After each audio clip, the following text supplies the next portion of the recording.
concerned kung saan nanggaling ang angka ni Dr. Jose Rizal? Or baka naman may classmate kayo na Rizal ang apelyido. At minsan na kayo napaisip kung kalahi niya kaya ang ating national hero. Nako, alam mo, Pars, yan din ang mga katanungan ng anak ng isa nating Mars na nag-message sa ating homework hotline.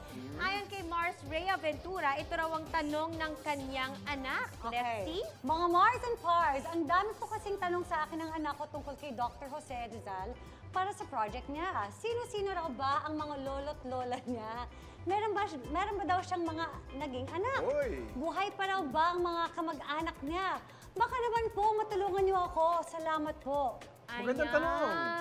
Maraming mga urban legends about our Okay. national heroes. So it's about time na sagutin natin yung tama. Okay, Tama. ito na nga, perfect. Para sagutin yan, nag-invite kami ng content creator na isang self-confessed history geek. Sa TikTok, nag-trending na siya bilang si Mighty Magulang and she's also the national president of the Autism Society Uy. Philippines. Please welcome Mars Mona Magno Veluz.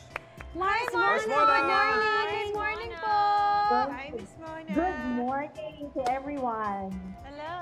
Magandang umaga, ma'am. Ayan! Mars Mona, meron kami mga questions sa aming mga homework hotline tungkol sa lineage ni Dr. Jose Rizal.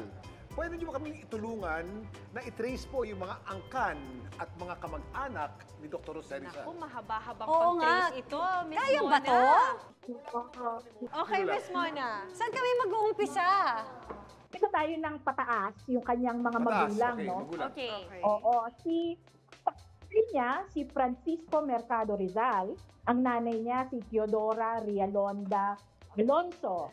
In 1849, nagkaroon ng batas na sinabi, palitan nila yung pangalan nila, something na nasa loob ng katalogo. Kaya yung Mercado, naging Rizal, yung Rialonda, naging Alonso. Ano po itong katalogong ito? 1849, si Governor General Claveria, nag-issue siya ng katalogo na, okay, mga Pilipino, pili kayo ng apelyido nyo dito. Tama na yung pagpapalit-palit ng pangalan. Kasi, bilang gawin yon. Okay. So you can choose your surname, your family name. Okay. Correct. Balik po tayo kay Rizal, ma'am. Okay. Sorry po, napapalayo po So tayo. nandito na po tayo kay Jose Rizal. Doon muna tayo kay Francisco sa tatay niya. Ang ama ay si Juan. Si Juan Mercado. Juan? Juan Mercado. Juan Mercado. Dito sa taas. Siya ang tatay. Tatay ni Francisco. Tatay. Ang tatay ni Francisco ay Francisco din. So dito natin Okay. lagay si Francisco. Oo, sige. Dito si Teodora. Okay. Okay. So dito si Juan. Pagkakaroon. And then, Si Francisco. sino po ang tatay ni Juan? Si Francisco ulit. Teodora ay si Lorenzo. Lorenzo. Lorenzo Rialonda. Tapos po, ang tatay ni Lorenzo ay si... Cipriano. Cipriano. Cipriano. Okay, Ma'am Mona, nandito na po ako sa lolo ni Teodora. Just a little context, no? Yung Francisco, mga taga Laguna yan. Ang mga Yung taga-Laguna yan. Oo. Yung tatay ni Lolo mo Lolo na yun. Francisco, Okay. taga sa China. Ang pangalan niya, Domingo. Immigrant siya from China. China. Okay. Ang naturalized name niya is Domingo Lamco. Lam. Okay. So talagang may link si Jose Rizal sa China. So part Chinese pala si Jose Rizal. Alonso side naman niya, Teodora, mga taga Maynila sila, doon sila talaga pinanganak, doon sila lumaki. Pero yung ninuno nila, mga taga Pangasinan.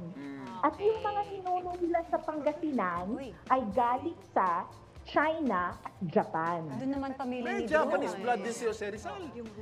Meron din. Matindi. Okay. Kaya pala polyglot, kaya napakaraming mga alam na language kasi genetic. Yes, marami din siyang na Yung mga pinagmulan. kapamilya niya, talagang sila, tenant farmers. So talagang nagbubungkal ng lupa, nagpa-farm. Okay, Yung kanyang yung kanyang mga merkado relatives.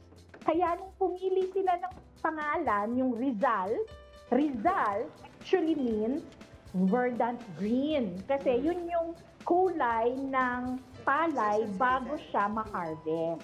Marami po nagtatanong, si Jose Rizal po ba ay may anak o wala? Isa lang po ang anak ni Jose Rizal.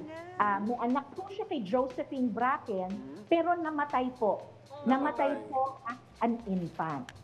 So, wala siyang direct descendant. Actually, marami siyang kapatid. 10 ang kapatid niya. So, 11 sila magkakapatid.